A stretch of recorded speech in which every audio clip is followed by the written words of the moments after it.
Bug Boy, where his story begins. Section 1. A normal kid. Almost. Jason felt anything but normal. Sure, he looked like a normal teenage boy. He liked video games, devoured pizza, loved gorging out on enchiladas when his mom would make him a platter all for himself, and cringed at the thought of talking to girls because he was shy. But something about him felt off. It was like a song, a low hum in the key of G, a low hum under his skin, a static discharge sparking. It was like when touching an old tube television glass when it first turned on. A frequency that resonated in his ears that no one else seemed to notice or hear. Jason lived in Heaven's Village, a city trying to rebuild itself. His dad, a nuclear engineer, and his mom was the glue that kept the household running smoothly, as his father provided the means for their survival, and his mom organized and made sure they got what they needed, provided with love along with it. Life wasn't easy in a town being rebuilt, but they had each other. Jason's best friend, Adriel, lived a few blocks away, about a 10-minute walk from his house. They had been inseparable since they were 7 years old in second grade. On one sweltering day in July, on Jason's 16th birthday, on the 11th, everything changed. Jason was mowing the lawn, the sun beating down on his neck. Suddenly, he felt this itch intensify, like a spreading wildfire across his skin.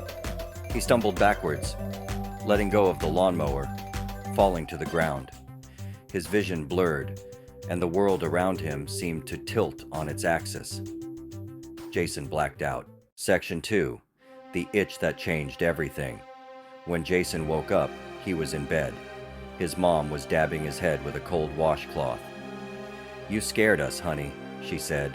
"You just collapsed in the yard, mowing the lawn, and Adriel ran to come get us."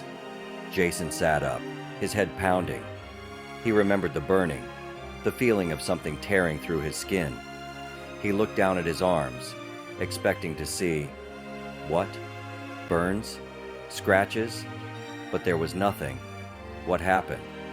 As he feels his mind processing faster than before, starting to translate the sounds and frequencies of life, and realizing he can communicate back with all life and everything that exists. Section 3.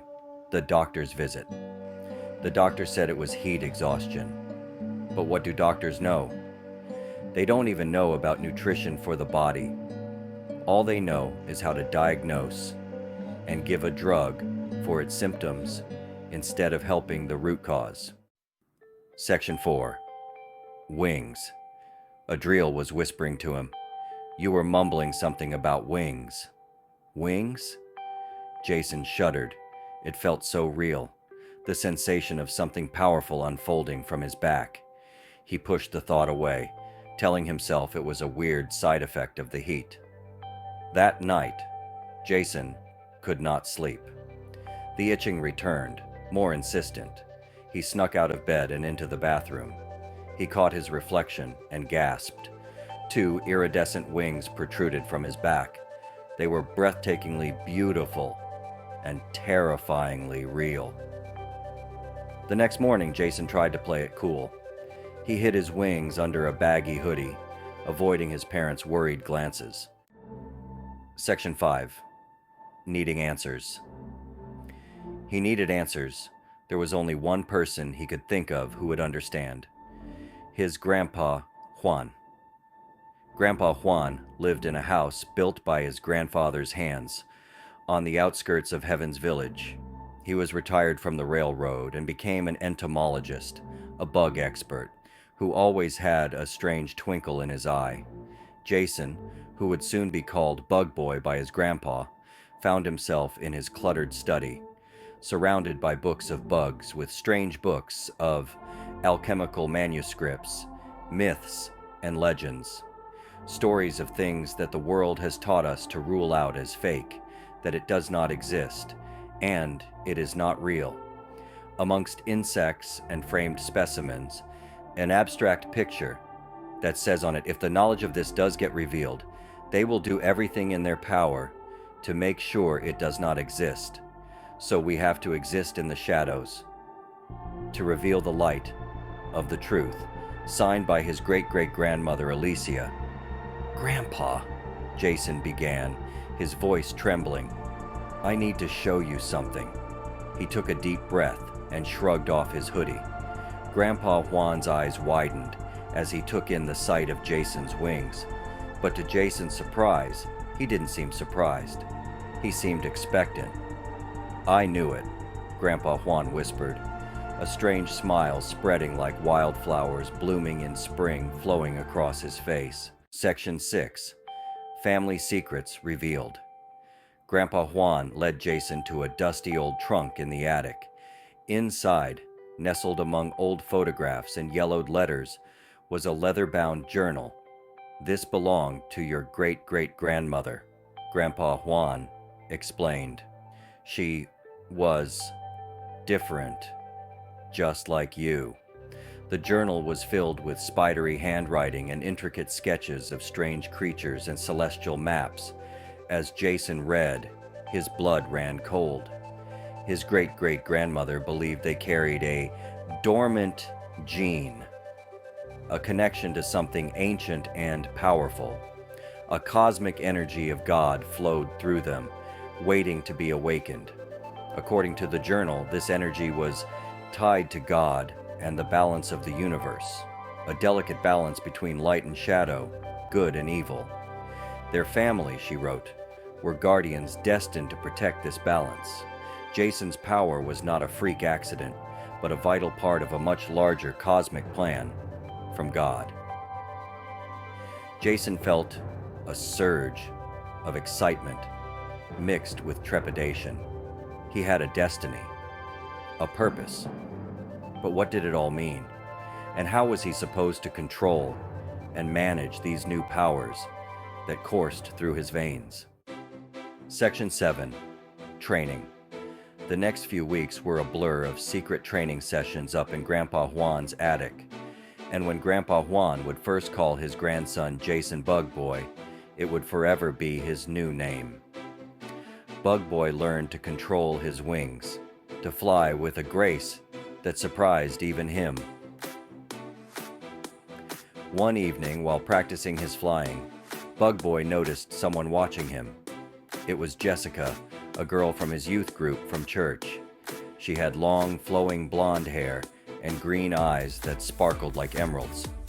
Was so intelligent with a hint of mischief. Jessica didn't seem fazed by the sight of Jason hovering in midair. In fact, she smiled. A slow, knowing smile that sent shivers down his spine. "Cool trick," she said casually. "Can you turn invisible too?" Jessica laughed, a soft musical sound. "Let's just say you're not the only one with a few tricks up your sleeve." As Jason trained with Jessica, learning to control their powers, a new threat emerged. News reports were filled with stories about a revolutionary new technology, RNA gene therapy. It promised to cure diseases, enhance abilities, and even reverse aging. But Grandpa Juan was wary. He showed Jason articles and research papers revealing their true agenda and warning him about the dangers of tampering with the human genome.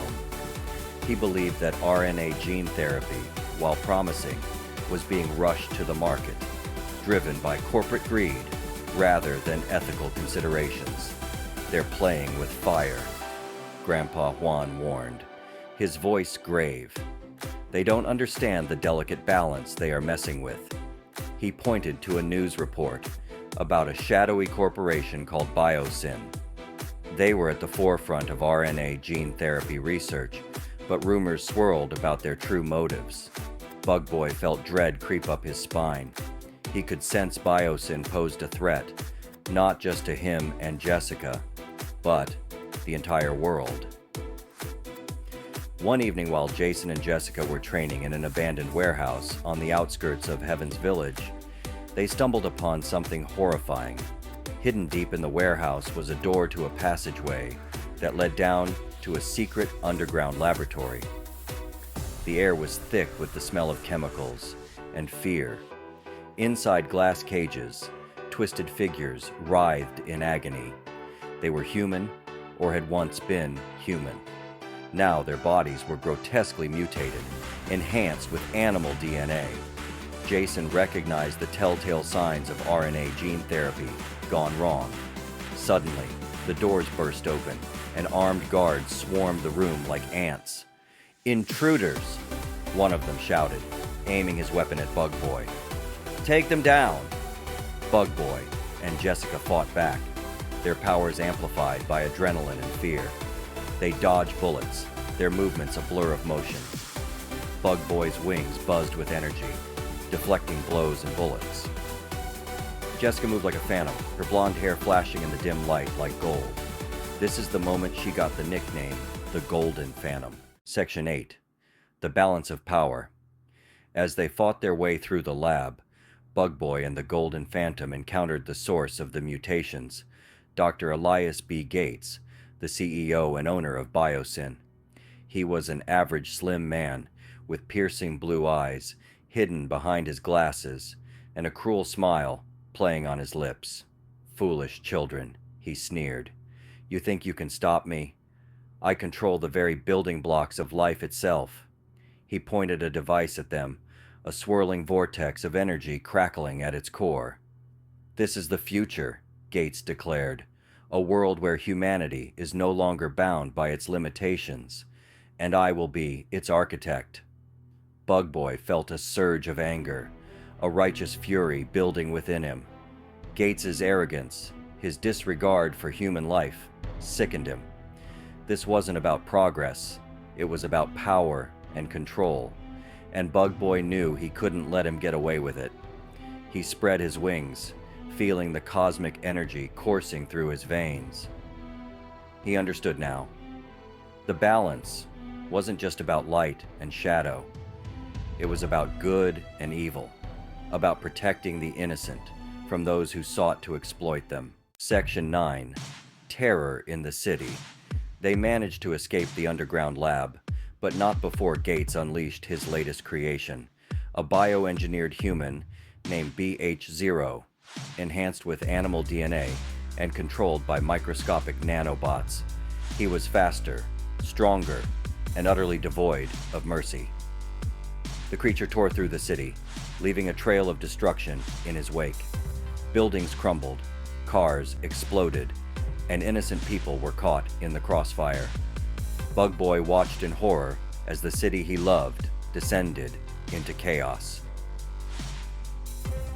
News reports showed panicked citizens fleeing for their lives. The National Guard had been called in, but their weapons were useless against the bioengineered monstrosity. The city was on the brink of collapse.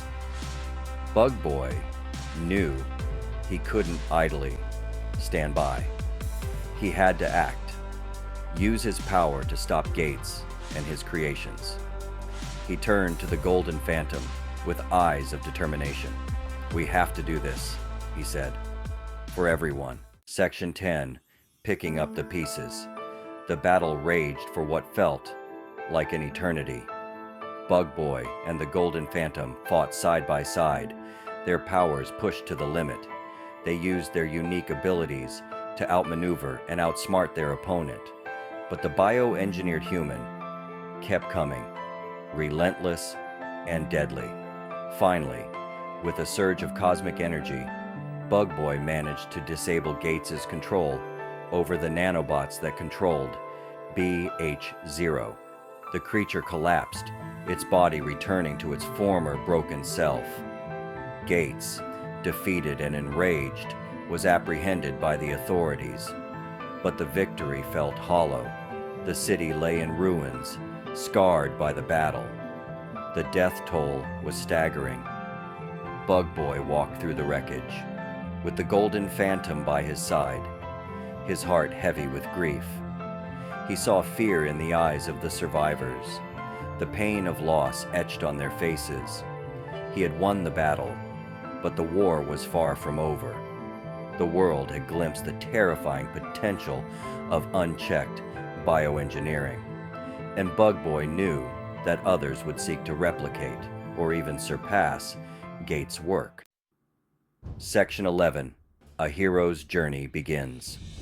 As dawn broke over the devastated city, BuG and the Golden Phantom stood on a rooftop, gazing out at the horizon.